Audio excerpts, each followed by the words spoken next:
En Polynésie, nous comptabilisons un total de 82 cas actifs. 16 personnes sont actuellement en hospitalisation. On est dans 6 en réanimation. Une vingtaine de nouveaux cas par jour et malheureusement 135 décès. Alors, la question que l'on se pose et qu'on peut se poser, c'est est-ce une situation sanitaire satisfaisante ou sommes-nous encore en situation d'alerte? La réponse à cette question est importante, question que nous nous posons bien souvent avec le haut-commissaire, car elle va orienter nos mesures pour les semaines à venir. Aussi, je vais vous remettre en perspective les chiffres pour nous montrer d'où nous venons et vers quoi nous nous orientons aujourd'hui. À la mi-octobre 2020, nous comptions 470 nouveaux cas positifs par jour, 63 hospitalisations par semaine et 11 décès. En raison de la forte pandémie de cette période, nous avions décidé d'instaurer le couvre-feu à 21 h, ainsi que quelques mesures de restriction de rassemblements festifs, sportifs, etc. Un mois plus tard, au mois de novembre 2020, nous comptions 310 nouveaux cas par jour, 100 nouvelles hospitalisations par semaine et 38 décès, soit donc un peu plus de 25 décès supplémentaires. Au début du mois de décembre 2020, nous comptions 120 nouveaux cas positifs par jour, 61 nouvelles hospitalisations par semaine. Le nombre de décès était à 85, soit 47 nouveaux décès au cours du mois de novembre 2020. Enfin, au mois de janvier 2021, nous comptions 40 nouveaux cas positifs par jour, 47 nouvelles hospitalisations par semaine. Le nombre de décès, par contre, est passé à 124, soit donc 39 nouveaux décès au cours du mois de décembre 2020. Aujourd'hui, février 2021, nous comptons 25 nouveaux cas positifs par jour, 24 hospitalisations par semaine. Le nombre de décès est passé à 131 et 7 nouveaux décès au cours du mois de janvier 2021. Que pouvons-nous retenir de ces chiffres? Nous avons connu une flambée épidémique en octobre dernier, en octobre 2020, plaçant ainsi la Polynésie au niveau d'infestation parmi les plus élevés au monde. Ce que nous appelions, rappelez-vous, le taux d'incidence, nous en parlons de moins en moins, mais le taux d'incidence en Polynésie française a connu un pic de 990 pour 100 000 habitants. À titre comparatif, en France, avec un taux d'incidence à 390, nous étions à 990 à la même période, et qui leur a valu d'ailleurs des mesures de confinement. La Polynésie était donc en véritable situation d'urgence sanitaire, ce qui a justifié les mesures de restriction sanitaire que nous avions prises en octobre dernier avec Monsieur le Haut-Commissaire. Cette flambée épidémique qui a commencé à la mi-octobre a provoqué derrière une flambée du nombre d'hospitalisations, vous avez entendu les chiffres que j'ai annoncés, et surtout de nombre de personnes placées en réanimation, et bien souvent en réanimation longue durée.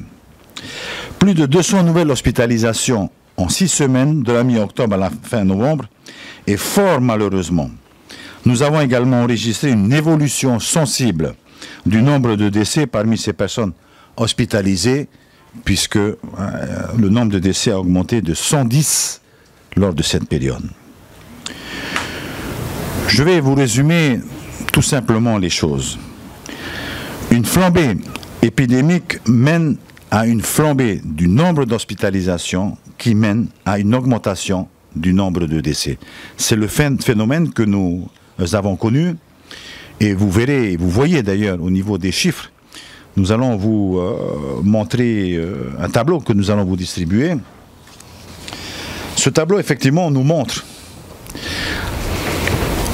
le nombre de nouveaux cas depuis le mois d'octobre dernier pour arriver ici au mois de janvier 2021. Vous avez vu que le nombre de nouveaux cas est effectivement en baisse sérieuse. Mais par contre, à côté de cela, j'attire votre attention là-dessus parce que c'est important. L'hospitalisation, bien sûr, a suivi. Mais lorsqu'on regarde les mises en réanimation des personnes, nous voyons que le nombre de décès qui était à un bas niveau au mois de novembre, décembre dernier est naturellement monté. C'est la courbe, c'est l'histogramme en gris que vous voyez sur ce schéma. C'est pourquoi nous avons toujours appelé à la discipline, à l'effort et au courage, car au bout, il s'agit effectivement de protéger et surtout il s'agit de sauver des vies humaines. Aujourd'hui, notre situation sanitaire est maîtrisée.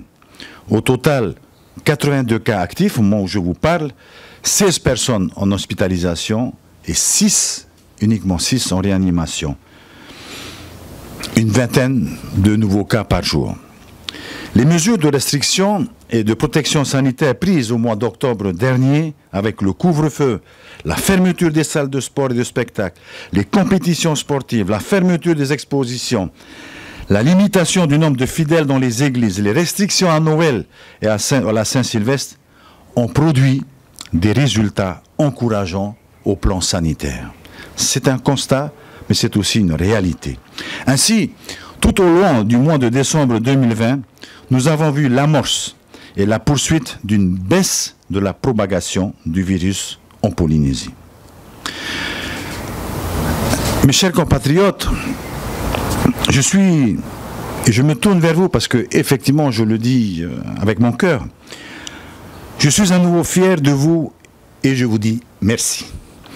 Vous êtes globalement une population disciplinée et respectueuse des consignes données. Vous vous souciez de vos matahiapo, de vos personnes fragiles, de vos proches. Continuons ainsi, continuez ainsi. Une société unie, avec des générations soudées, c'est une force d'avenir. C'est une force de paix et d'amour, telle que le Seigneur nous a toujours appris. C'est dans les moments d'effort et de sacrifice que l'on voit la grandeur d'âme d'un peuple et d'une communauté, bien sûr. Mais je le dis devant vous, vous êtes un peuple de dignité, de solidarité, un peuple fier de votre identité.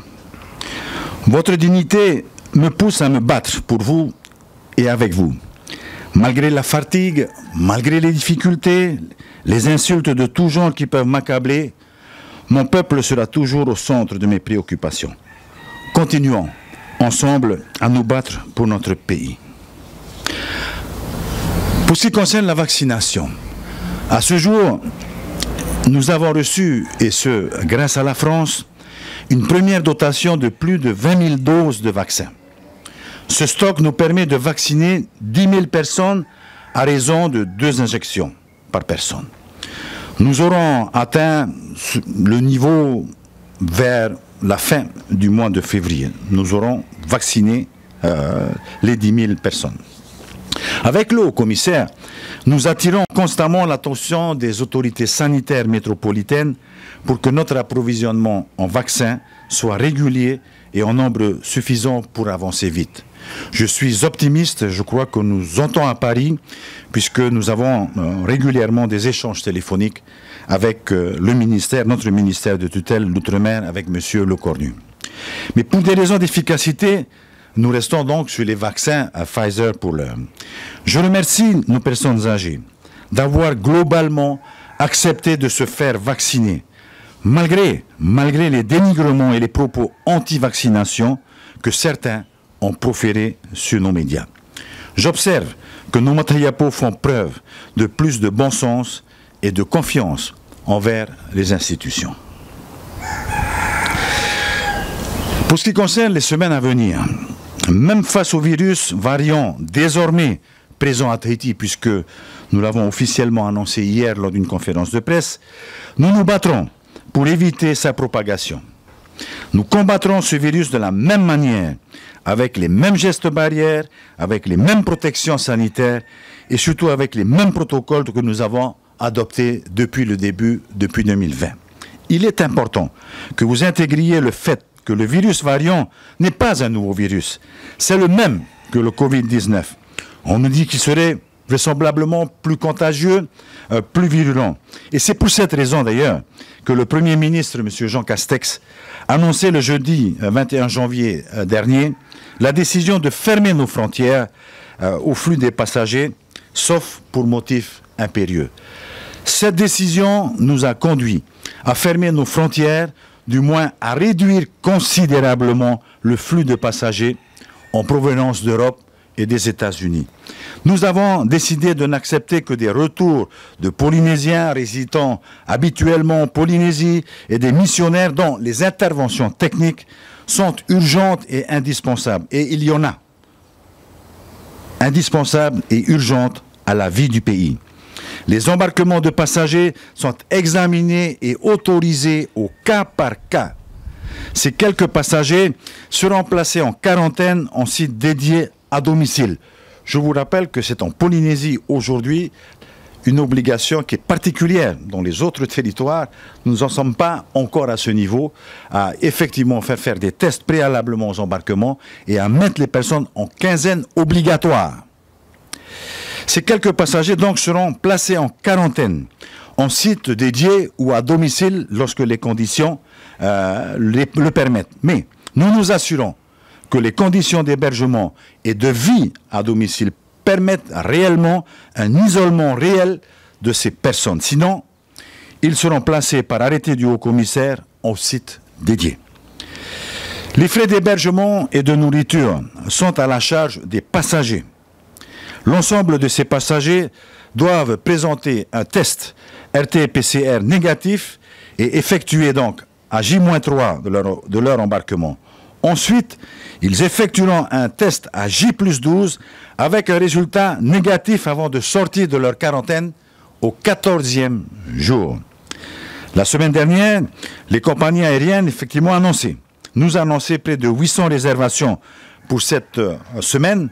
Bien sûr que cela m'a effrayé. Néanmoins, finalement, les mesures de quarantaine prises ici en Polynésie française par le pays ont fait leur effet de dissuasion immédiate. Le nombre annoncé de passagers s'est considérablement réduit. Pour vous illustrer cette réalité, je prendrai l'exemple sur les 4 derniers vols arrivés depuis le début de la semaine de Paris, San Francisco et Los Angeles. Un vol United, un vol Air France, un vol ATN et un vol French Bee. Sur 257 passagers annoncés, vous avez vu donc en réservation, 120 personnes ont été autorisées à embarquer. Seules 120 personnes. Je vous rappelle que les statistiques annoncées par les compagnies étaient de 800 sur la semaine. Donc seuls 257 passagers ont annoncé leur réservation. 120 personnes ont été autorisées à embarquer et sur ces passagers arrivés à Tahiti cette semaine, 49 donc ont été placés à domicile et 47 ont été placés en site dédié. Je n'inclus pas le dernier vol de la nuit passée. Il y a aussi, et je vais être transparent avec vous, il y a aussi le cas du vol affrété par Air Calédonie International, Air Calin, arrivé hier, avec à son bord 58 passagers, naturellement, pour la plupart originaires du pays, qui ne nécessitent donc pas une quarantaine, comme il est prévu par notre réglementation, car la Calédonie est un pays reconnu aujourd'hui pour sa situation sanitaire totalement contrôlée et similaire au Covid-free. Mes chers amis, grâce à nos mesures de contrôle des entrées aux frontières, nous pourrons mieux maîtriser l'entrée et le suivi des éventuels porteurs de virus. Sous l'autorité du haut-commissaire, les forces de police, les forces de gendarmerie, de la sécurité publique et des communes s'associent pour veiller au respect strict de la quarantaine des personnes placées à domicile. Les infractions à la quarantaine seront verbalisées par des amendes. Aussi, nous mettons tout en œuvre, vous l'avez compris, pour éviter une introduction des virus variants dans notre pays. Concernant le cas existant de variant à Tahiti, qui a été annoncé effectivement hier, le ministre de la Santé a explicité d'une manière totalement transparente la réalité des faits lors de cette conférence de presse.